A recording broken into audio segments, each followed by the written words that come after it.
Hello everyone, how are you all? I hope you all are doing good. So welcome back to our YouTube channel. Today's video is going to be on eligibility criteria and language requirements of German public universities. So before starting the video, I want to request you all to kindly please subscribe our channel and please see the video till end. So what is an eligibility criteria? Eligibility criteria is a threshold you have to clear if you want to get your profile accessed by or evaluated by university. It is a minimum requirement. Anybody can send an application for the particular course to the university, but university will only evaluate only those profile which clears this eligibility criteria. For example, a university has written on its website that there is a 2.5 or better GPA is required. So if you have 2.6, then university will not going to evaluate your profile. They will directly send a rejection letter to you. Or for example, the university have written that in IELTS you need 6.5 or they have sometimes written B2 and you have 6.0 which also comes under B2. But if university has written 6.5, then the 6.01 will get rejection, straight away rejection without getting their profile evaluated. But if university have written on their website that B2 level is required, then even 5.51 applicant also clear the minimum requirement, because as per CEFR 5.5 to 6.5 is comes under B2. Similarly, in German requirement, if a university has written that you require B2 for application, then you have to fulfill this condition. Otherwise, university will directly send you a rejection letter. They will not even going to check your profile. So this is how German university works. So you have to do a minimum research on this before applying, because if you want to apply without checking these all, then it will be waste of your money and time both, and it will also give you a false hope which will keep you in a great confusion. So always research first before applying to any course. So for researching for shortlisting courses and university, we are going to make a separate video in detail in which we are going to give you a 2-3 portals where you can check the university ranking, the courses available and all. Not only that, other portals also. So do check that our video, which is also given in the description below, and here above you are seeing that I tag. You can go to that video from that also. So keep in mind before applying to a university, check that our video. So these are the minimum eligibility criteria you have to fulfill. For example, they have written that you have certain credits in maths, so you have to fulfill that. You need certain credit in physics, then you have to fulfill that. Every university has different type of conditions. Some are subject specific, some are language specific, some are grade specific. So you have to check. I will show you in the shortlisting video that how can you check these. So do check that our video.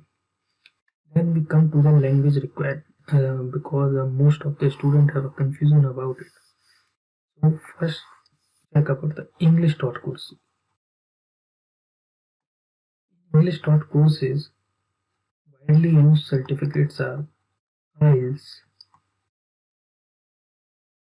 and TOEFL. 90% of university requirement is B2.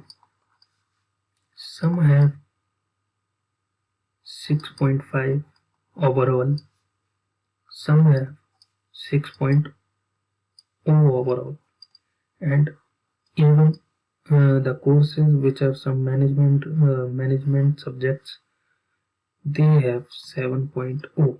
So this information you can get from the university website. Similarly for TOEFL. So these two are the English. But yes, if you are not given the IELTS, then you also have an option to submit an medium of instruction certificate which you will get from your university of the previous degree. If, for example, you are applying for a master's, then you can ask your bachelor university to give you a medium of instruction that you have studied your bachelor completely in English. So you can apply with that also. But in India, at the time of visa, sometimes embassy create some confusion, or they ask that to take a certificate from your master university that you don't need to show IELTS. So that is the case sometimes. So it is always better if you can give IELTS than to give IELTS and score B2 in it. So this is for the English taught courses. In English taught courses, currently because of high competition, the German universities have also applied a condition of having some German knowledge. Some courses have A1 criteria and some have A2 criteria.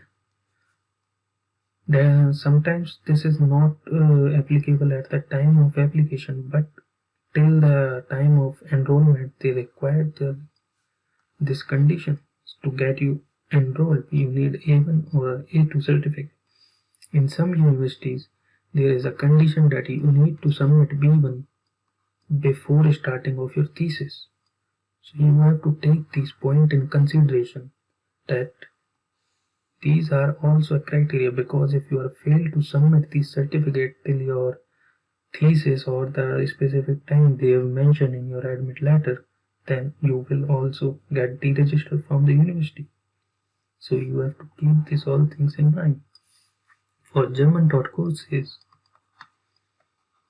there is a condition in German that you need DSH at level 2 or test staff with 4 bands in all 4 modules. So 95% of the university require this certificate, and TAF is accepted in almost all universities. In some universities DSH is not accepted, and Goethe C1 certificate is accepted in very few universities. Some universities nowadays ask, if you are submitting Goethe certificate, then submit Goethe C2 certificate. Also, for application for applying in a German taught courses, most of the university allow you to apply with B2 certificate so that you can get the conditional admit, and they also offer you a language course or intensive course to reach this level, and they take the DSH exam at their own universities. So this is how the language requirement works. I hope this helped you all, and so this is the end of our video. So I request you all to kindly please subscribe our channel to get us highly motivated and provide you more quality content. And if you like our video, then please share with your friends. If you have any query, you can mail us on this email ID, or you can DM me on my Instagram handle. Thank you for watching. This is Manit Kera signing off from Hello House Pavage.